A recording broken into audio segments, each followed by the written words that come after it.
Hey, welcome to the BKBK podcast where sports and the culture collide and the New York Jets reign supreme. Yeah, right. I'm your host, Brandon Phillips, and I'm joined by my co-hosts, Kerry Taylor, Brian Taylor, and Captain Kyle McKenna. So this game between the Kansas City Chiefs and the New York Jets has been titled for this podcast, No Chance Whatsoever. Because it sucked. Yeah. It did. It sucked. And it's specifically for the New York Jets as Jets fans this season. As far as this team in the NFL, the New York Jets, for your own sake, don't even entertain the thought or the possibility of winning.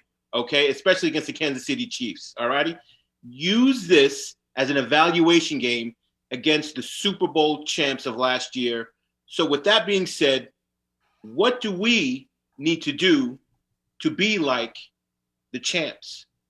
We're playing the best team in the league. What do we need to do? We're evaluating now. Well, first of all, you mentioned the word entertainment or entertain, right? So this was not entertainment for anybody who was a Jets fan.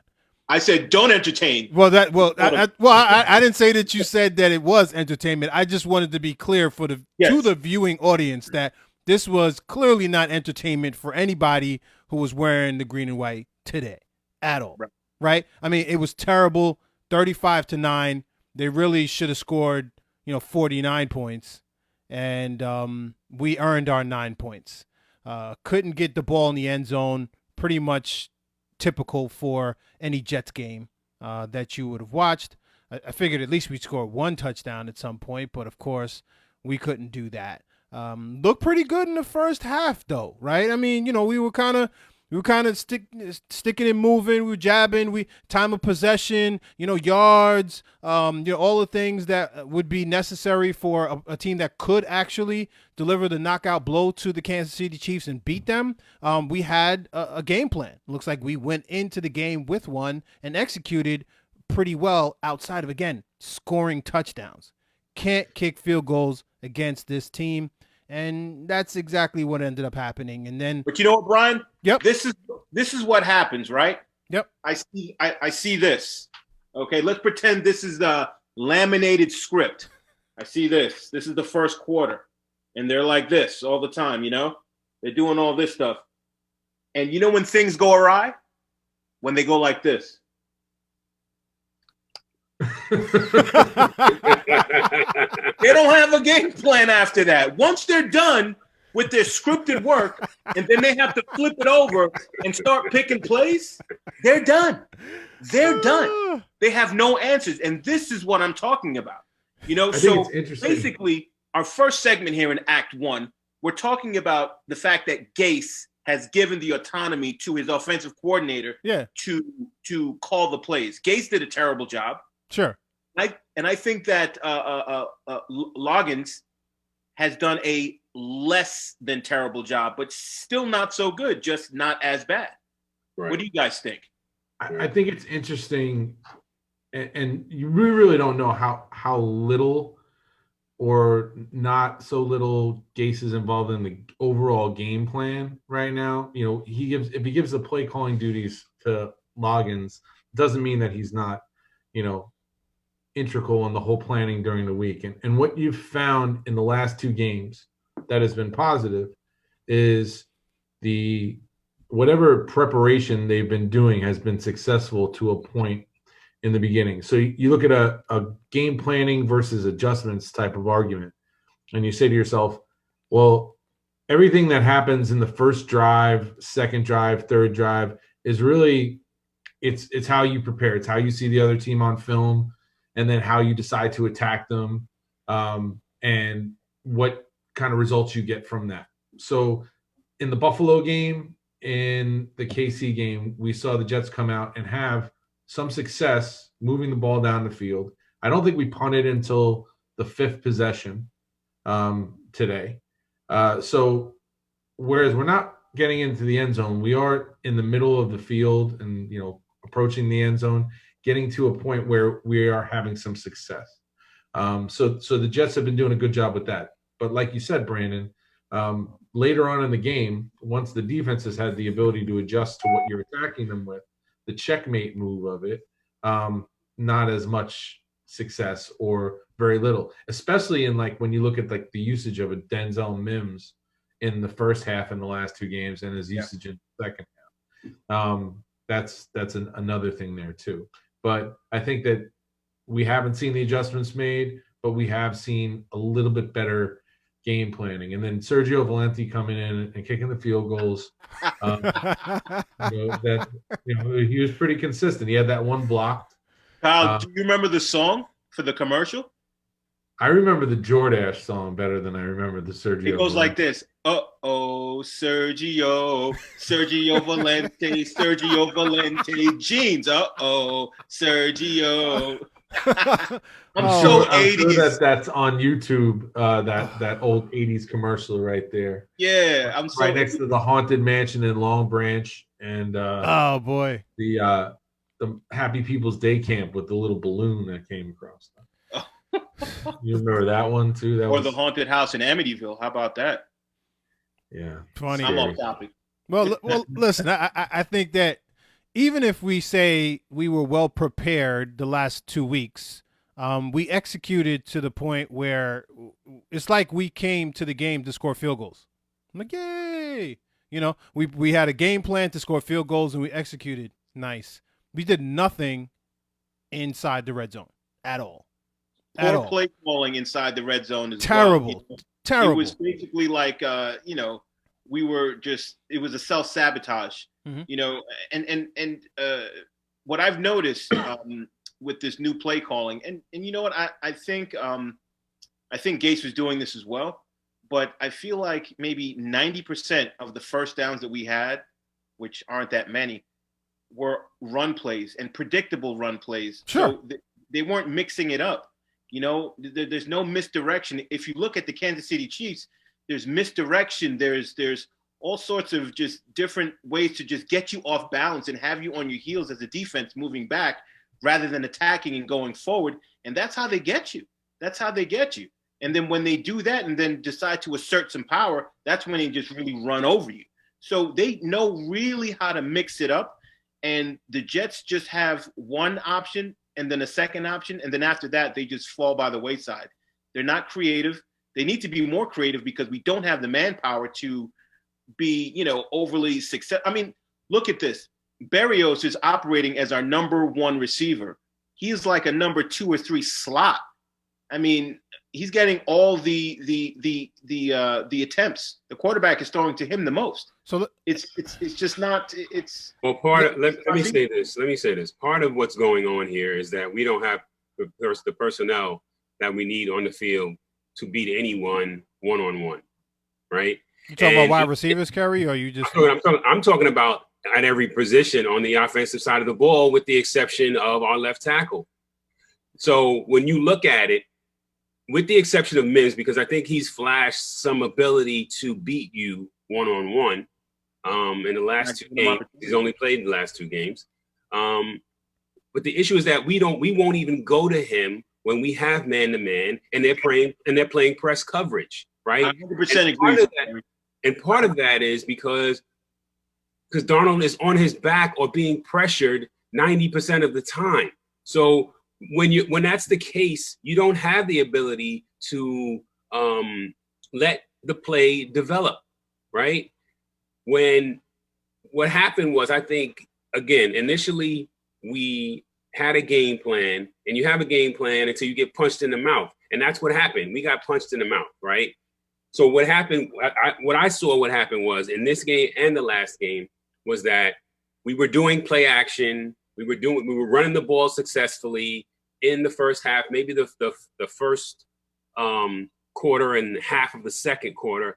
And then the other team adjusted. So what happened with Kansas City is that they started playing closer to the line of scrimmage and then said, look, beat us long. And we didn't have the ability to do it. Yeah. Well, right. I think in addition to that, there's a couple of things, and I'm not going to let Darnold off the hook as well. When the play was there to be made, like the Jeff Smith, when he was open down the sideline and Darnold overthrew him, that's 7 points. I recognize that, but what you're asking him to be is perfect on every play. When there are receivers that are dropping the ball on a regular basis, and he's being pressured on a regular basis. Sure, right? So I'm not. Let the brothers argue. Let the brothers argue. It's all good. That's fine. But when the plays are there, this is something that has always happened with Darnold. This is not the first game that we've been in where the play down the field is there to be made and it's not made. You are not accurate. When you throw the ball in the air, he had time on that play, did not make the play. Now, the problem is we don't throw the ball down the field enough in order for there to be 10 opportunities and maybe you hit on 3. So you're forcing him to be perfect. You're forcing him to be perfect. Well, I mean, listen, not you. I'm saying the system. The system is forcing him to be. Well, I mean, I think there's also opportunity. I don't know. It's hard for us. He can't make a mistake. He can't make a mistake. If I may interject real quick. Certainly. When I was analyzing Darnold today, I noticed that because of the pressure, the constant pressure that he's under, he tends to want to vacate the pocket sooner than he necessarily needs to. Right. Because he's always under duress. He's always getting smacked around. And then I'm looking at him, I'm like, no, you got a little bit more time. No, don't run. And he's already starting to run. Why is that? Because he's always getting pressured. He's always getting pressured up the middle for the most part. Sure. His guard center tackle combo is absolutely horrific. And Chris Jones was abusing them. That other lineman, number 98, I forget his name, got like a sack and a number of pressures on him, and actually picked him up and threw him to the ground. So he is being a touch, like a half a second to a second premature, trying to escape the pocket, and like it's just not. It's not making him a good decision maker when you have to constantly run and look down the field to throw the ball. And he feels like he's under duress. So everything for him is rushed.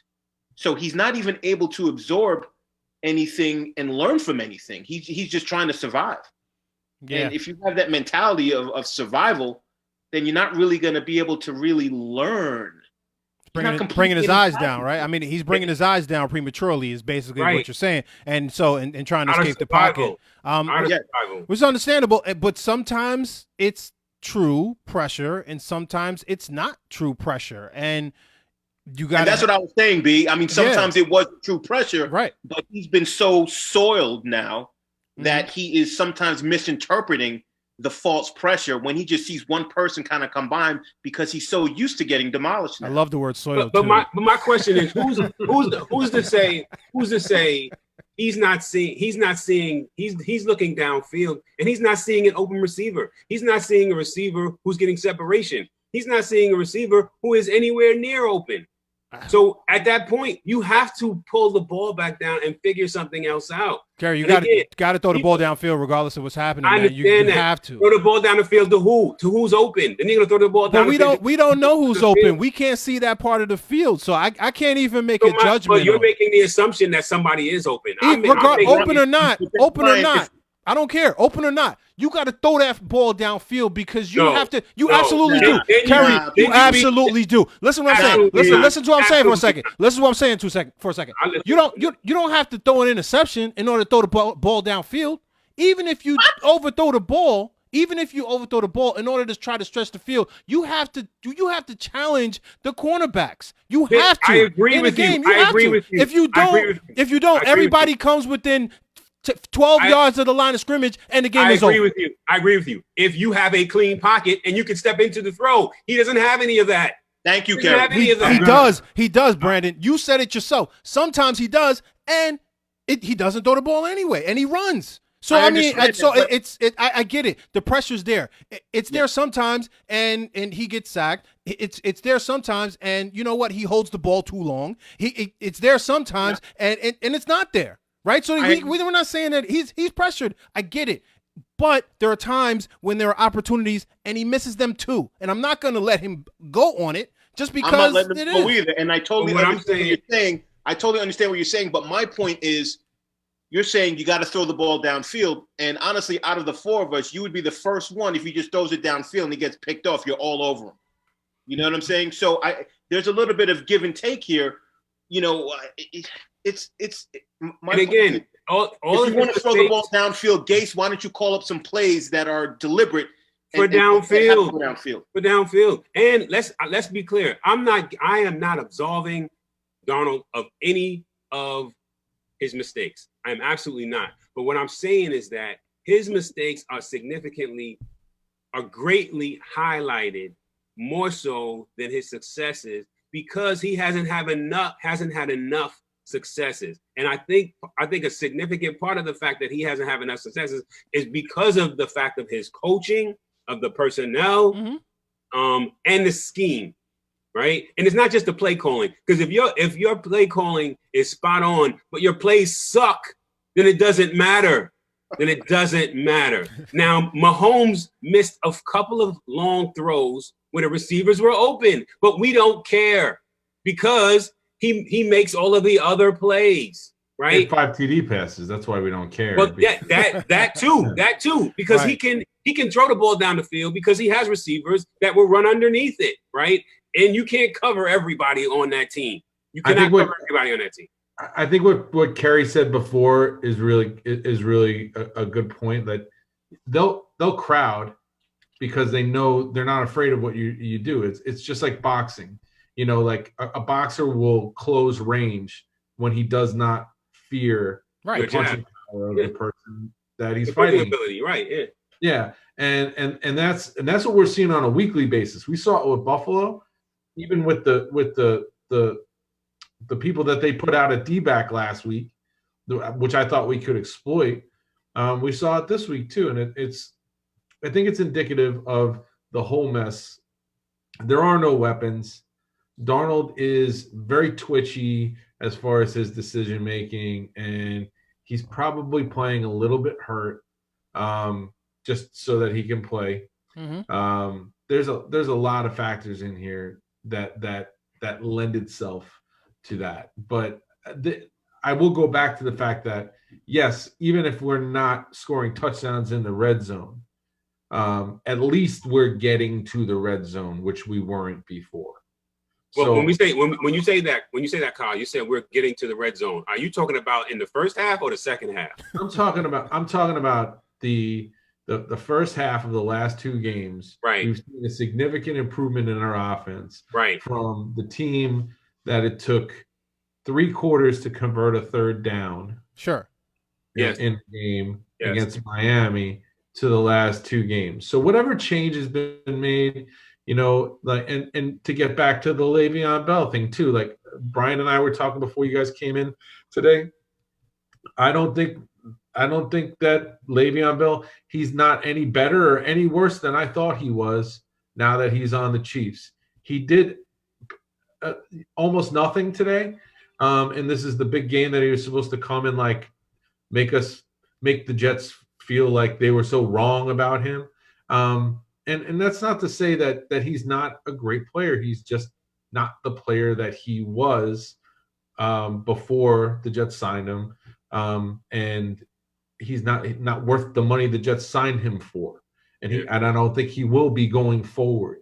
Yeah. So like I think it's indicative, like when we talk about the Le'Veon Bell thing, we complained about Adam Gase not using Le'Veon Bell the right way. And it's not like he went to Kansas City and all of a sudden he's being used in a different way. He caught a screen. He ran for about, a 3-yard average in the game today. But to be fair, he didn't get that many touches today. He was targeted once. You're right. He didn't get that many touches, just to be fair. And then also, he's only been there for 2 weeks. I think he's only been able to practice 1 week, so he hasn't been able to absorb the offense and the game plan. If he's the supreme talent that some think he is, then I think it would be more on display.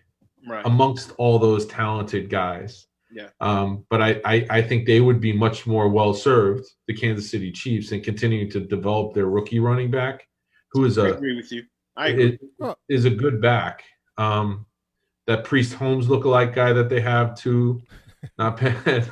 31, baby, 31 should out be there, and I retired, immediately man. thought, And nobody in that KC uniform should be rocking 31. But listen, though, Christian Okoye and Priest Holmes done, are like done. They should be retired. upper echelon.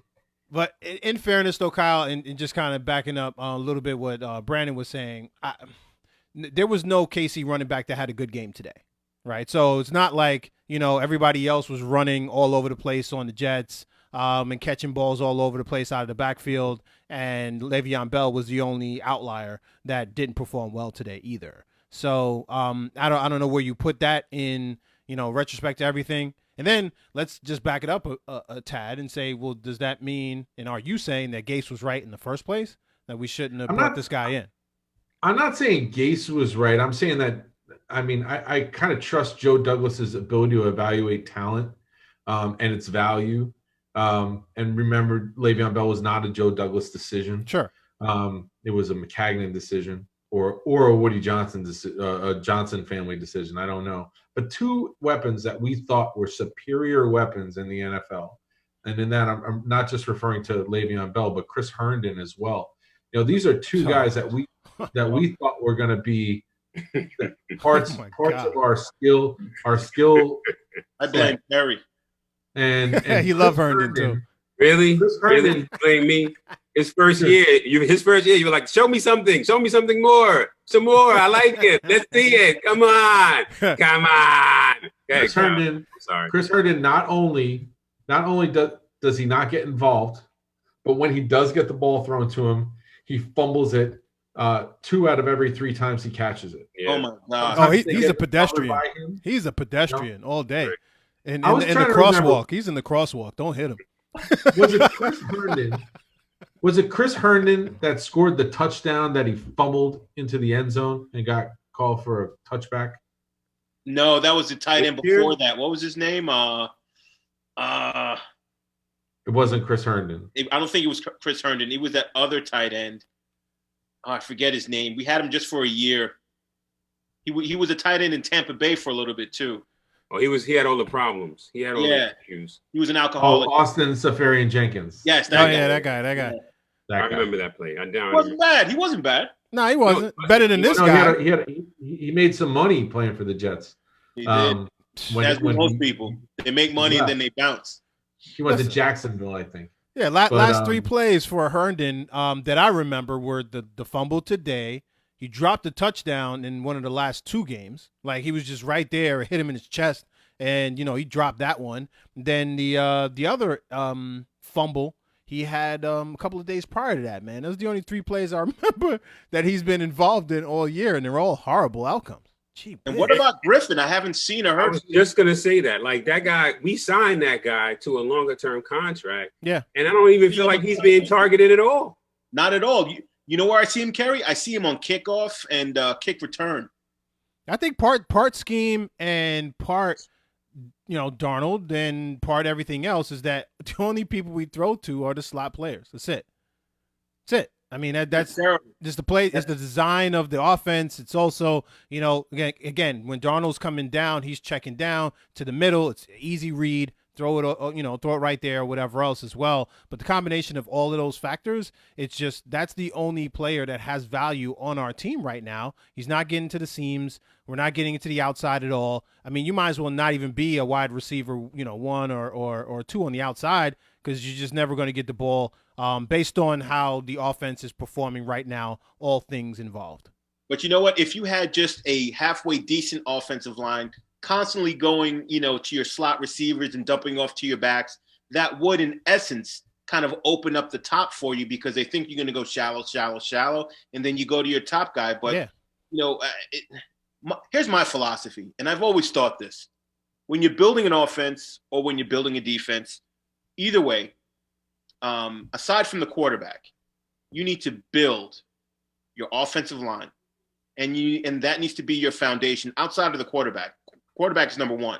And then your defense, I believe you build starting from your defensive line, and then you build, not with your corner, not with your linebacker, but I think you need to either build with a defensive end or an interior tackle who can wreak havoc up the middle.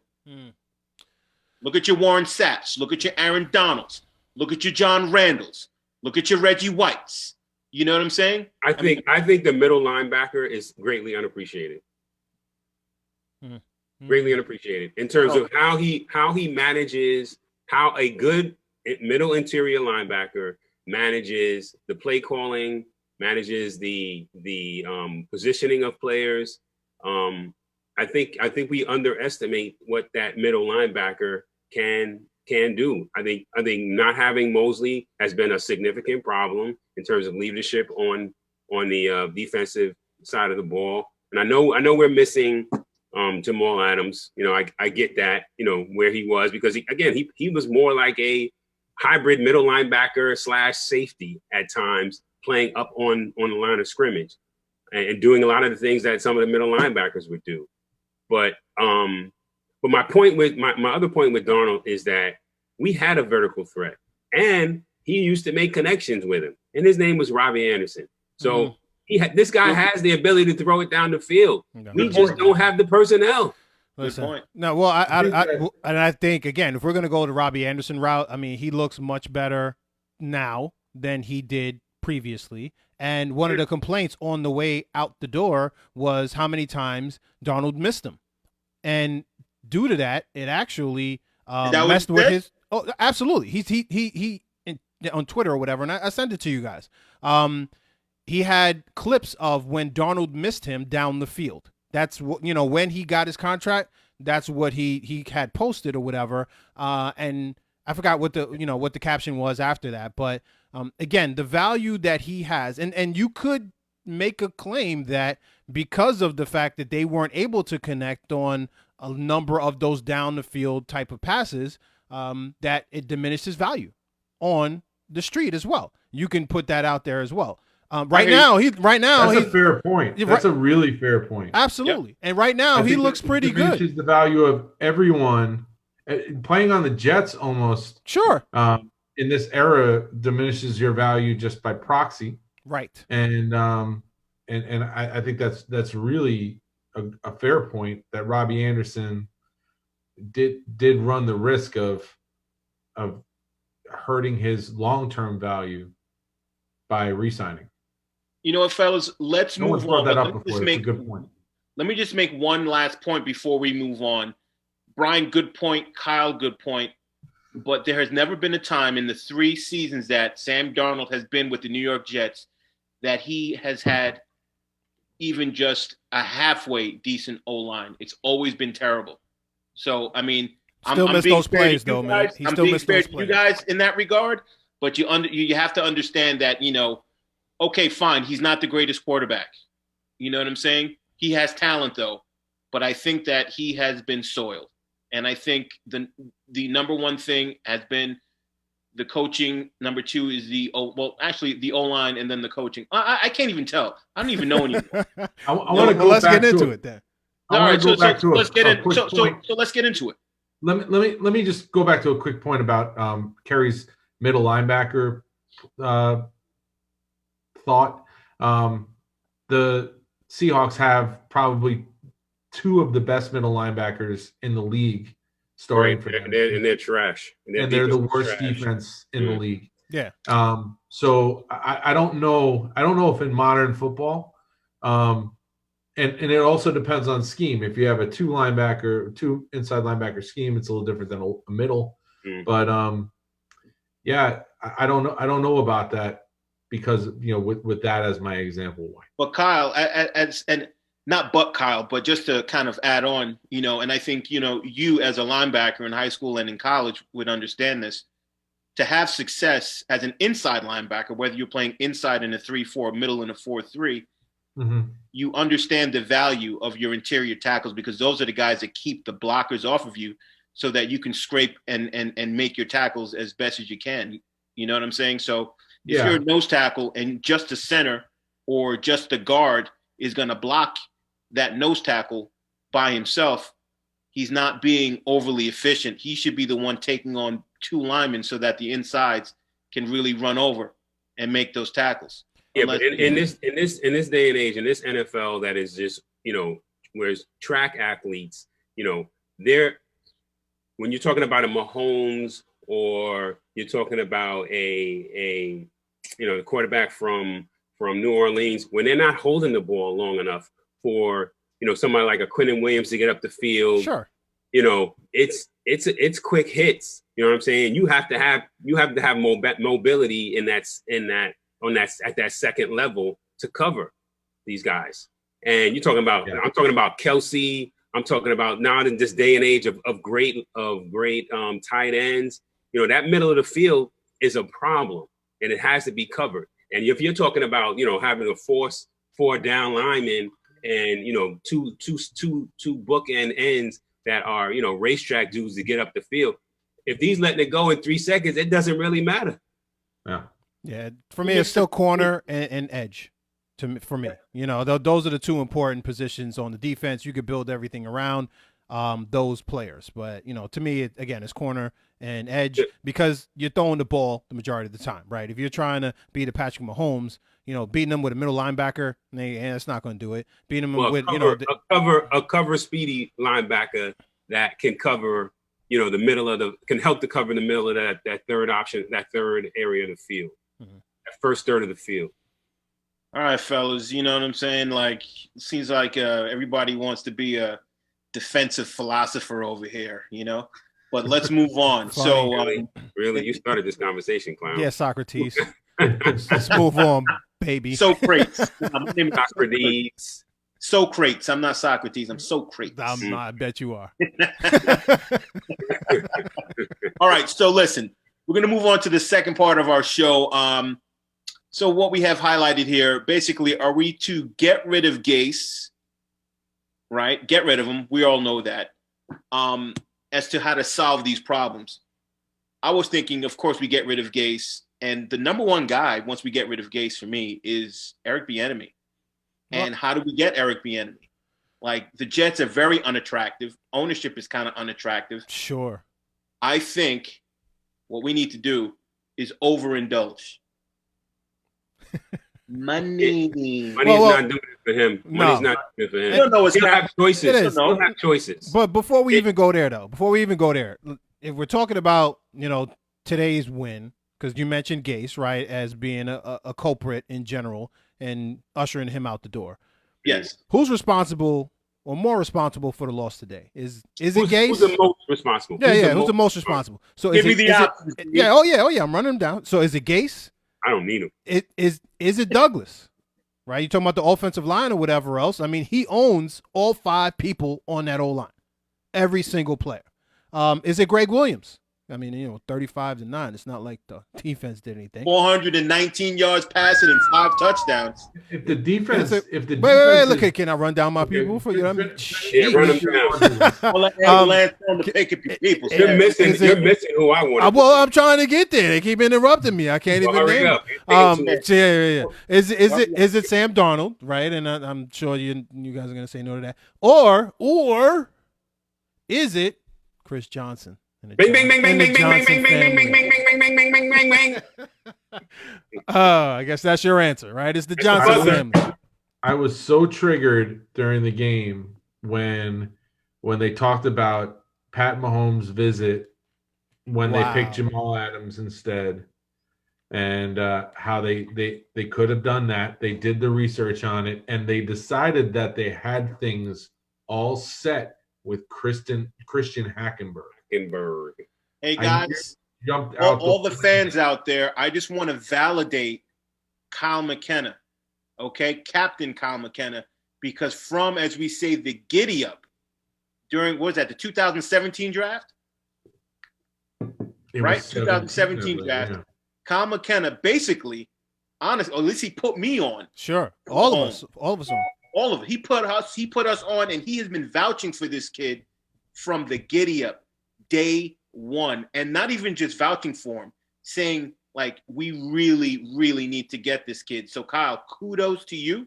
I mean, I gotta give it to you. You knew about him before most people knew about him, and you've been bigging him up from day one. So I just had to just shout you out in that way and let the fans know. And you look like your stomach hurts right now. You know what I mean? Just talking about him like you're a jilted lover or something. Like it did really hurt you to your core. I mean, it hurt us too. It hurts to watch the game when he's not playing against the Jets. it hurts more when it is against the Jets. Sure. And like with all the Le'Veon Bell kind of circus stuff, like that, my mind goes right to, hey, this was the perfect match for building a franchise around, and we blew it. And then they go on, Kevin Harlan and Trent Green, who did a great job broadcasting the game today. They talked just like we were just talking about with the planning, the game planning, and the scripting and everything like that. They talked also about how Eric Bieniemy was interviewed, Cliff Kingsbury was interviewed, and they didn't get the job. So when we go to this laundry list of people to blame, playing the blame game, Chris Johnson and ownership, Woody plus Chris plus the whole Band-Aid Johnson & Johnson baby powder family, they are the most culpable in everything here, because they completely make bad decisions and they continue to do so, just similar to a James Dolan. But the Mahomes decision wasn't theirs, though. That was McCagnon, right? I mean, you can't blame them for that. That's a draft blunder. Well, I can blame them for its entrapment. You can blame them for hiring for it. Sure. They hired McCagnon. Sure. They trusted a guy who thought Christian Hackenberg was the truth. Ouch. Yep. That's an indictment. It really is. And you drafted Hackenberg the year before. So you had him in the building for a whole year and still thought he was better than the options that you drafted. Pat Mahomes, Deshaun Watson. What? Yeah. So with that said, I think that the Johnsons are the problem here, and I don't see how they're going to make a decision that's different than the one they already didn't make.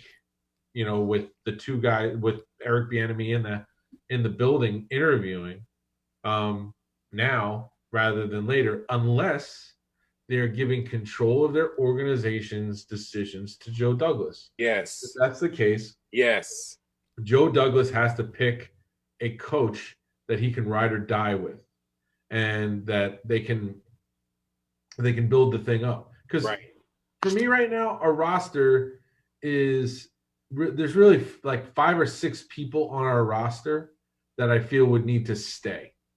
And Joe Douglas set it up that way so that. Who are those, Kyle? I'm just interested. Becton, Quinnen Williams, Mims, the CJ Mosley, because of he's not going anywhere with the contract. Yeah. Yeah. And then the question is whether you're going to keep a Darnold or you're gonna start over there too. Oh, and Crowder is the other one that I would keep. I think that Crowder is he's a good football player no matter where he's playing. I always like to judge people like, would this guy start on any team in the league? I like Poole as well. We should keep Poole. Well, you got to resign him. You got to resign him just as FYI. Yeah, he's on a 1 year. But yeah. You try to resign that dude, of course. Yeah. So let me tackle this. That's how you know if you have an all pros, if they would start on any other team. Any other team. Yeah. Yeah. Let me start by saying it is absolutely ownership. And the reason that I say that is because I felt probably not as adamantly about Mahomes as Kyle did during the time that we were discussing him. But I fell in line very quickly.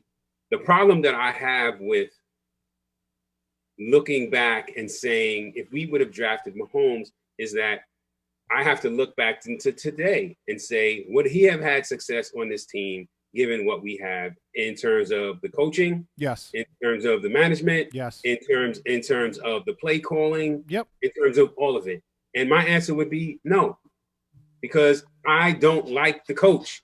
I don't like the play calling. I don't like the collection of plays we got. So sure. What you're seeing here in Mahomes is the best of what a system and a guy with significant talent can do in a system. Sure. Right? And I don't believe that what we have in place would have made him successful. Do you think all things being equal, we draft Mahomes, that we're at this point right now 0-8 and looking to draft Trevor Lawrence? Do you think that we're here? All things being equal. Not. Personally, I don't think so. I think that Mahomes has so much talent beyond anyone else. He is a generational player. Sure. That he would maybe bring us to 500 with the current players that we have and even the coach, or maybe 7-9 or 8-8 with,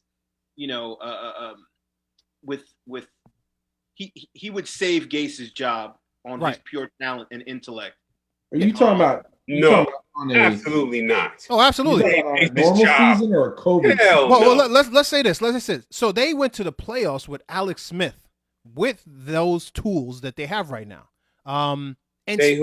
the Kansas City Chiefs, right? Yeah. Right. So he sat for a year. They had Alex Smith, who took him to the playoffs, and they got bumped. I forgot whatever round that was. And then they ushered him out the door and said, right, but why did they usher him out the door? Why did they usher him out? Because he was by far the better option. It's just like Tua that they're looking at right now. Now it was only one game. We'll see how that plays itself out. I don't disagree with you. I'm saying I agree with you in terms of his talent level. Yeah. And what I'm saying is actually I think proving my point. He had the ability to expand the playbook. Sure. And Alex Smith did not. They wanted to do things that with the playbook that Alex Smith could not do. Right? Just didn't have the ability to do. Absolutely. Couldn't take him to the next level. Yeah. And what I'm saying is that I don't even see that our coach has a playbook that can improve upon or capitalize on anybody's talents, because he ain't doing nothing. Well, let me tell you something also that I heard this week that I thought made a lot of sense. And this is in reference to New England. The Patriots are terrible right now. Yay. And it just so coincides with Tom Brady leaving and Cam Newton coming in. And I think that one of the things that was pointed out this week was that Tom Brady did it year in and year out, whether he had Randy Moss or whoever it was, name one of those receivers that he had. Right. So it's like certain quarterbacks, if you're up that like upper echelon Pat Mahomes type level, I think if Pat Mahomes had come in and was drafted by the Jets, he would have done a much better job of making the people around him better. Right. I think so too. That's basically what I was saying. I agree with you, Kyle. Yeah. I'll put it to you this way: if Sam Darnold were on the, are we comparing Gase to Belichick? No, not at all. Not at all. Because you got to compare apples and apples. Well, he doesn't have any real offensive role in New England. He's all defense. He's always delegated that to somebody else. Yeah, but he's delegated to someone who has the ability to make it happen. He's not going to just give you the keys to the offense and say, just do whatever you want to. I'm sure there's a managerial level thing going on. He delegated to Josh McDaniels, who was fired as a head coach. He delegated to Bill O'Brien, who was fired as a head coach too. So, and Gase is from that same Josh McDaniels tree. Yeah, but getting back to the original question, we're not calling Gase, Bill Belichick in any sort of way, shape, form, or fashion. But I'm just saying, if we're talking about apples to apples, the question was, if you put Patrick Mahomes and we drafted him, would we be 0-8 in the same position right now? And Kerry, it sounds like you're kind of leaning towards that. No, I'm not saying we would be 0-8. I'm telling you, I liked Mahomes coming out, and I'm telling you, I liked him. I love him as a quarterback now. But what I'm telling you is that he wouldn't have been the quarterback that he is now here. Not exactly, of course not. Because all the things that we mentioned. I'm talking about nowhere near would he have done the things that he's done in Kansas City here. I think talent. When there's a quarterback, and this is the reason why I'm looking at Lawrence versus Darnold. It's not like I feel like Darnold is trash, or I feel like he can't be a good quarterback in this league. I'm not saying that. I think for who we are as the New York Jets, where in order for us to change this around, Kyle, you said we have 4.5 players on an entire roster of 53 that you would keep. That roster and what we have, talent, lists, team, Darnold is not the right quarterback for that. I think Trevor Lawrence could be, because I put him in the Patrick Mahomes type of ilk, that he could have a career such as that he could elevate the people around him. That way we could be better quicker with the roster and the holes that we have currently. That's all I'm saying. Not with this offensive line. Not with this offensive line. Well, Brian did say, with the talent that we have here, and I understand, Brian. I'm kind of leaning more. You and I have had our back and forths about this. Sure. I'm leaning more towards what you're saying and agreeing with you more and more as I continue to evaluate. But here's the thing. My thing is, if we get someone like an Eric Bieniemy, a brand new coach, to set a brand new tone, and to establish a brand new culture, let's get the brand new quarterback who has not been. There's been no other quarterback rated as highly as Trevor Lawrence since Andrew Luck. Right. And we know Andrew Luck, if he continued to play, would have continued to be a really good quarterback. So I'm ready for that. So what I want to see right now is Sam Darnold to get as much playing time as possible, to see as much success as possible, and we trade him and we get as much back as possible as we can. Sure. I also think that if Sam Darnold were, say, on the Kansas City Chiefs right now, and he was their starting quarterback, they would still be a playoff team. Yeah. Yeah. But and that has to do with coaching and personnel and all of that. So let's get the high end coach. I look at Bieniemy as my top pick, from a great offense, from a great coach in Andy Reid, and is a great understudy. Now establish it here with the Jets. And the thing is, what we need to do, what ownership needs to do to change things around, which we have no control over, the fans have no control over. What they need to do is to is to not have the coach report to them and the GM report to them separately. Right. They need to whittle it down, and they all report to the general manager, and let the general manager be the general manager. And he's the sole person that reports up to ownership, like a normal winning team. Yeah, and I don't want to bring up not breaking it apart like that. And I don't want to bring up the election or whatever else and whatever, but does that impact that you got Woody, who has a position right now in the current administration, and then should that administration change, you have Woody probably stepping back into his role with the New York Jets. Now you have two, Woody as well as Chris Johnson. Does that prevent them from making that change? Because that would be a substantive change for them to make as a leadership group, with Chris there, who was inexperienced. Woody was inexperienced when he started, but at least he had a couple of years under his belt. Right. So I don't know. I mean, again, to me, that's a rhetorical question. We're not going to know, but I mean, that might impact it as well. Is it safe to say that the Jets were a better run organization under Woody Johnson than Chris Johnson? I'd say yes, as it is now, but Chris Johnson has only been doing it. This is his second season? It's his third, going on 4. Oh, really? Yeah. So my rhetorical question is, who fired McCagnon after he was able to draft these players? Chris Johnson. All right, well, there you have it. I don't think Chris Johnson fired him. I think Adam Gase did. Well, ultimately, yeah. Well, yeah. I mean, yeah. He was the one that lit the fire that caused it to happen in the first place. But my point is that you don't, just because he lit the fire doesn't mean he's gonna press the button for you. Exactly.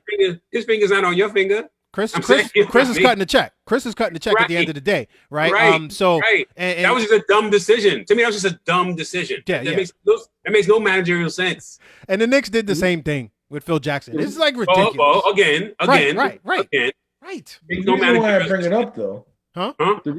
The reason why I bring it up is because when you look back, the Jets have had success in the last 10 years. It's not like we've been without success. you go back to 2009, 2010, 2011, and we're playing in AFC championships. I watched that Chris Carton documentary on HBO Max, which, if you guys, anybody who's a New York sports fan and listen to, he's back on the radio as of the ninth. Oh, really? Okay. It's a very interesting documentary. But the funny thing about it is a lot of the clips they pulled from when he was in his prime, the Jets were good. And the Jets, it's like the Jets lose in the playoffs or the Jets lose in the AFC championship. And you could see it on the bottom of the thing. And it's like Woody Johnson did pick Herm Edwards as a coach, and that was successful for a while. He then picked Rex Ryan, yeah, who was successful for a while. Yep. Yeah. So it's I never really thought about it, like the differences between the family and decision making, and I really don't know much about their process. Well, they pick outside people a lot of times to make those decisions. But what I would say is, though, the structure has come under fire even under Woody's watch. When you're talking about Idzik and Rex Ryan marriage, that wasn't a marriage. That was terrible. That was horrendous. I don't know what's worse, Idzik or McCagnon. That was terrible. Idzik was horrific. And that's what started us down this path that we're on right now, right? Because Idzik couldn't keep the cupboard. Cupboard was bare with him. Totally. And then now we were mixing and matching general managers with coaches and this and that ever since then, which led us to where we are right now. So it's just our best GM. We haven't had a good GM since Tannenbaum. Sure. Between Tannenbaum and Joe Douglas, is the reason why we are only talking about 5 to 6 players that we keep on this roster. Right. That's true. Absolutely. The reason why. By the way, let's shout out one of our fans and friends, Al Sobel, a.k.a. Al Knight. That's right. He thinks that Bieniemy is going to take the Atlanta Falcons job, or and kind of bypass the Jets. Of course. Al Knight, I disagree with you. He's coming to the Jets, baby. Get out of here. No, I agree with him 100%. Why would you come here when you have those two teams that have offenses that you can work with? A young quarterback in Houston, a quarterback who can still win it in Atlanta. I mean, why come here? Because you're a Jets fan, B, and you're gonna have the number 1 pick. I'm already here. Right. So I ain't going. I have nowhere to go. I'm just let's put my bags down. Isn't being a head coach, an offensive head coach, sure, isn't it just really attractive to have the number 1 pick in the draft and you have a quarterback the stature of Trevor Lawrence? He is potentially another generational player. But didn't he interview before? Did we not say this? Are you blowing smoke? Did we not say this? Listen, this is the NFL. I mean, you think we're the only team that turned him away?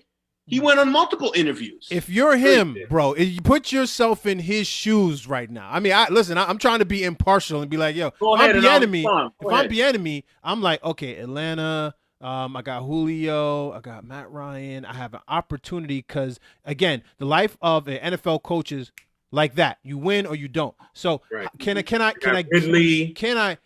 out there and put a winnable product out there quickly? Sure, I think I can do that. Right. Oh, let me look at Houston. Okay, I got a young quarterback that's here. He's won before. The dude has heart. Okay, maybe if we draft a couple pieces, let's see what's going on. Bill O'Brien totally screwed the pooch, but you know what?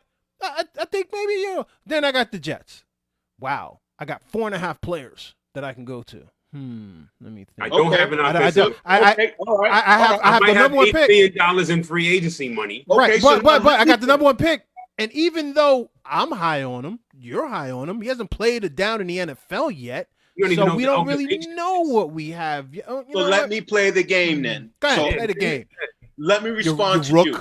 Okay? Let me respond because part of the interview process is that it's a Q&A thing. Sure. He's going to find out how much we have under the cap. Yep. At the beginning of free agency, we're expected to have about $100 million. Okay. We have the number 1 pick in the draft. Yep. He is an understudy of one of the greatest coaches in the league, Andy Reid, and he'll be able to implement his offense, into our team, and then also bevy of draft picks. Not just number one pick, but bevy. And then we've got a bevy of draft picks as well. Yep. So he can kind of build from there. So now if you go to say Atlanta, you know, and you decide basically you're going to have to start over and hope that you basically, because they're saying you don't have to start over Ryan, like Matty Ice, he may be gone after, you know, this year is done via free agency or what have you. He's already 35 years old. No, not free agency. No. He's still under contract. They may get rid of him. They can't get rid of him because of the dead money, bro. It's an outrageous amount of money. He's going to be here. I'm hearing that they may get rid of him. Okay. But, you know. I mean, we got a couple days, you know what I mean, until we find out. So he's not going anywhere this year, I don't think. Julio Jones, same thing. Dead money, $20+ million. After the season, not being you're talking about after the season? Yes, at the end of the season. I mean, that's a question mark that you have, and you have that conversation, you know, with leadership there. Just think there's a lot of question marks in New York. That's all. It's easier to build something when you have a bevy of draft picks, you have the number one draft pick, and you're coming into a new situation where all these things are needed, and you're so attractive right now. He's really attractive right now. He's the most attractive. He's going to get a head coaching position this coming year. Like, he's the most attractive head coach, just like how Lincoln Riley was last year. This year, Eric Bieniemy is the most attractive at this point in time right now. I say this: I don't come here.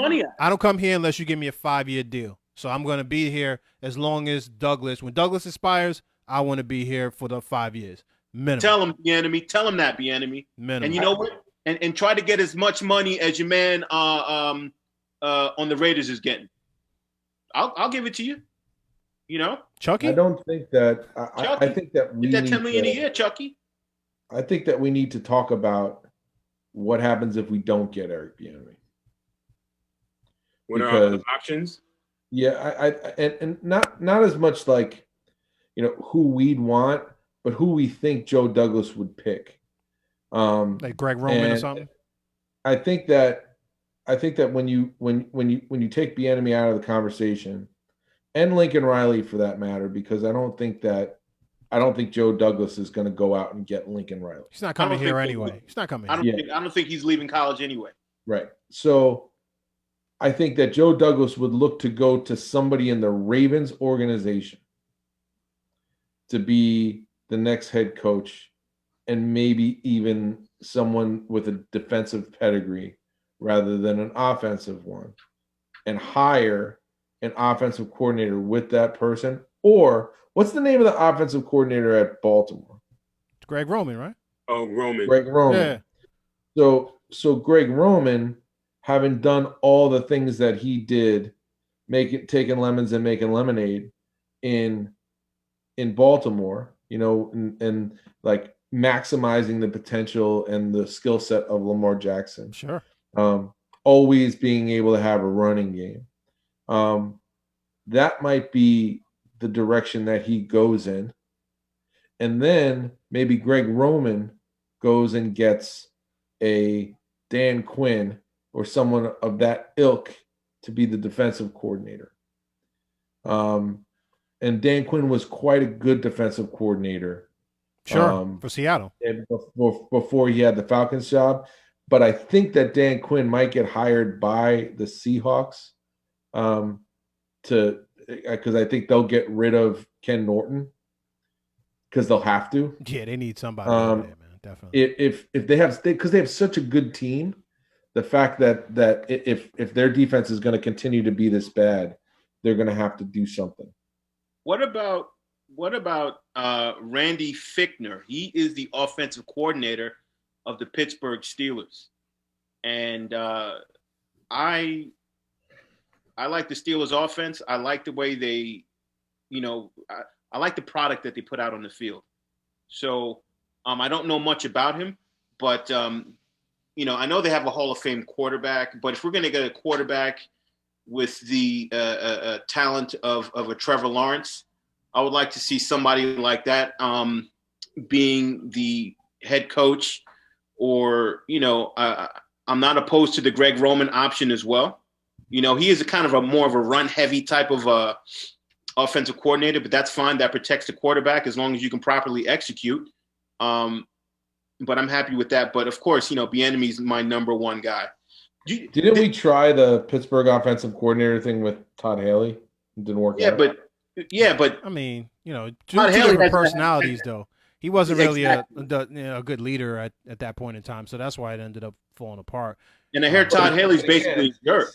It's trying to reproduce Pittsburgh and the climate of Pittsburgh outside of Pittsburgh, which I think is not necessarily just because you take a coach from their organization and stuff. You're not 100% trying to recreate everything because you can't. The ownership, we just talked about it. I mean, ownership group totally different. How many coaches has Pittsburgh had? 3 in their entire. That's what I mean. Right. So we can't. No. You can't duplicate that. I mean, it would be lovely if we could have somebody installed for the next 20 years, but I mean that's not going to happen. Ultimately, what you want to have is somebody who is credible, somebody that can lead men, somebody that can get the most out of his players, and have his players want to run through a wall for them. And can develop players, right? Can you develop these people that you're getting from college and get them to the pro level and maximize their talent? And I think that we haven't had a coach like that.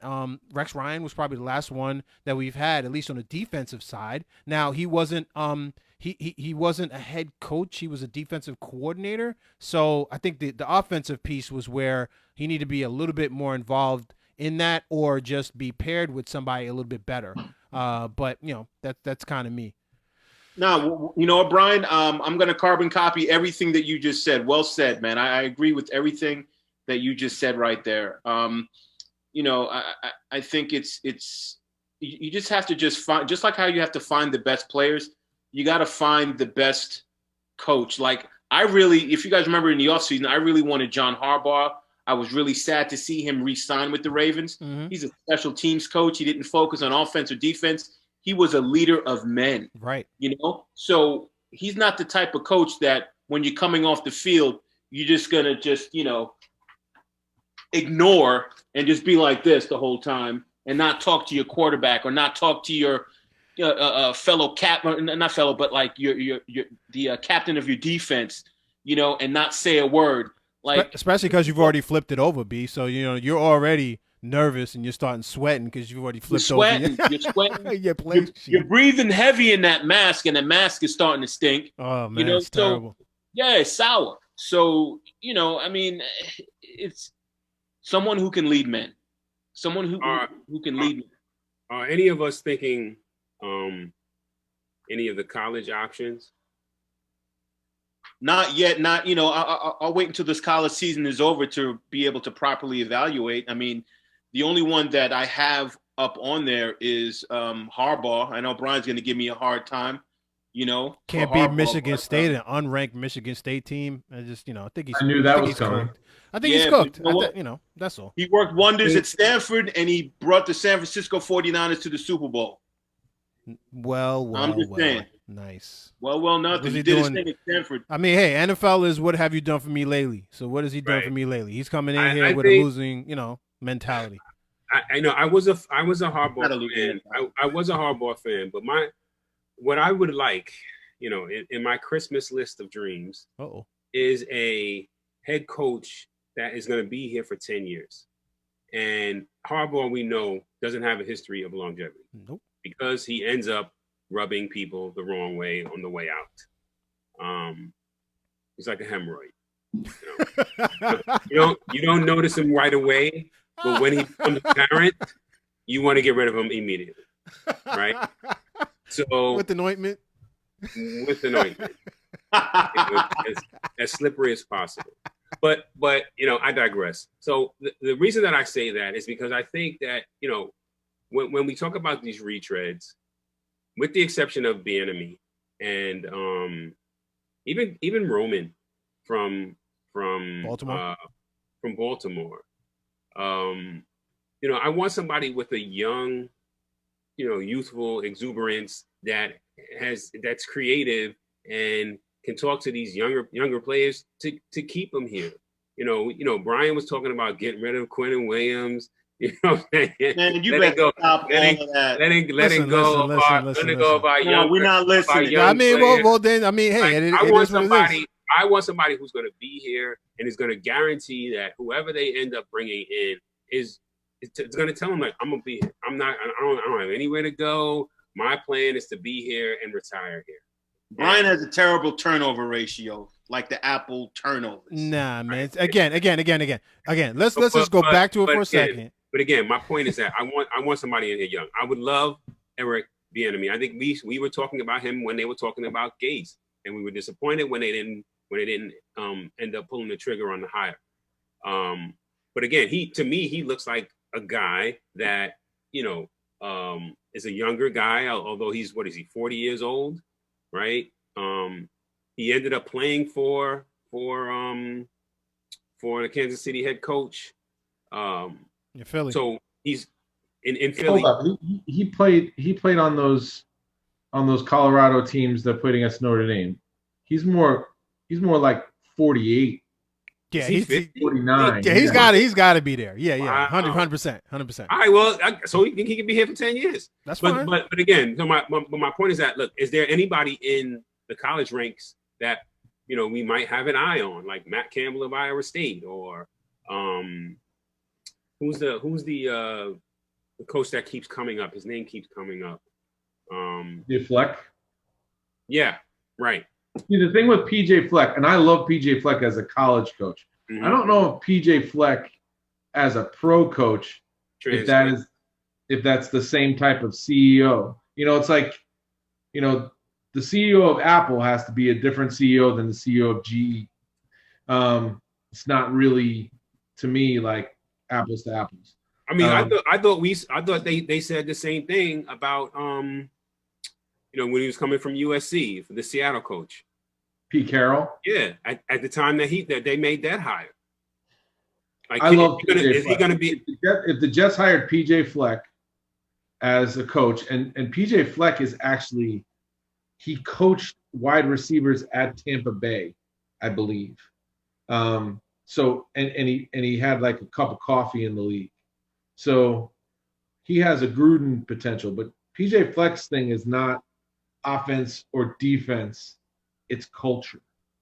So if you're looking to do a full-on culture reset, then PJ Fleck is your guy, but it's more of a rah-rah type of thing than it is a professional athlete thing. But I want substantive. I want scheme. I want all of that. I want culture included. So do you hire Dabo Sweeney to be the head coach of the Jets and get Trevor Lawrence to be the quarterback? That might get Trevor Lawrence to come out early. I'd take Dabo. I would definitely take that. I don't know if he's not coming out. I mean, to me, those college positions like that, why would you ever come to the NFL? You got it made. You come in. I'll tell you why. Because you work so much less as an NFL coach than you do as a college coach. You have to recruit 365 days a year. Yeah, but you always have a squad, right? So job security is always there. You always one win, one loss. You end the national champion, 1-4. You're a winner. You come here for the Jets. There's no way you're touching that for a minute. Like why would Nick Saban is your perfect example. Chip Kelly is your perfect example. And where are they? In the NFL, you can always go back to college and get a job. There will always be somebody that will give you a job. Yeah, that's definitely true. Al Groh had a job. Al Groh went back to Virginia after coaching the Jets one year. Right. You gotta bring up Al Groh. Hey man, I'm a Jets fan. Al Groh. And what about Arizona State and Herm Edwards? Herm Edwards, yeah. Chip Kelly, Nick Saban, Steve Spurrier. But he's got the job, though. He's got the job. Clemson, the job right now. Clemson, Alabama. I mean, those are the two jobs right now for me. Clemson wasn't the job 6 years ago when he took the job. No, it wasn't. But nobody knew who Dabo Sweeney was either at that point. So he had to build up his name, just like he had to build up, his program. He was interim. He was on the staff when they let go of the other coach. And he built it up. Right. So guys, real quick. So quickly before we end, I just want to touch on one or two things before we're done here. So, what do we need? Free agents, okay, to make this team immediately better. And then whatever's left over, what do we address in this 2021 draft? But the question is, who do we give the most money to first? There we go. Yeah. Well, if you can't get the 51-year-old Eric Bieniemy, 51. I'm talking about free agency money. We're talking about salary cap. Talking about free agent. Salary cap money. I would give my man Eric Bieniemy 40. He should pay you for press. Yeah, Greg Roman then. I mean, Greg Roman is young too, bro. So he's what, in his 40s or something like that. We got to consider 51 young at this point, fellas. Or else we're better. I'm 51. Better. I mean, so listen. Everything. But I mean, if we're talking about where we prioritize this offensive line, weapons on the offensive side of the ball, it's edge and it's cornerback. Problem is, you're not gonna find a lot of those people that are at the top level that you want to pay this money as free agents. So that's the problem. And wasn't McGovern the top rated center in free agency last year? Something like that. He wasn't the top, but he was like top. He was top 3. Yeah, he was. All right. So, it's not going to guarantee you, no. I'd rather going to play like a top 3. I don't think it's McGovern as much as the guards. I just want to go, if we're going free agency, I want to go quality over quantity. And I think we did the exact opposite this year.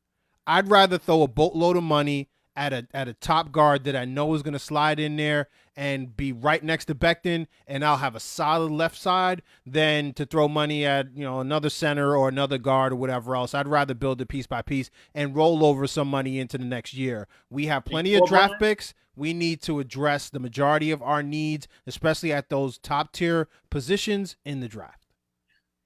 Here's what I've heard. I've heard whispers be, just to basically talk about where you're saying quality over quantity, that we are waiting to throw money at the quality people because we want to get rid of Adam Gase after the season is over, rather than, say, trying to make a trade now before the trade deadline or acquire, someone now who we have to throw more money at because he's done and they don't trust his ability to coach. Well, I mean, last year's free agency is what I'm hearing. I meant last year's free agency period. Sure, we have the time before the trade deadline in order to make a move or whatever. And that makes sense at this point. No. I understand what you're saying. Yeah. I'm just saying, so basically, let's expect bigger marks this upcoming free agency. I think we'll probably get our player via trade at this point. If we want, and that'll be, during the offseason or whatever else. The players that we want will probably come via trade. Then they will come via free agency as far as those top tier players. But again, I just want to go quality over quantity. That's all. Yeah. Either way, you still got to pay him. What if you do a sign and trade? I mean, who knows? Either way, you have to pay him. Basically, I think our most expensive free agent was McGovern.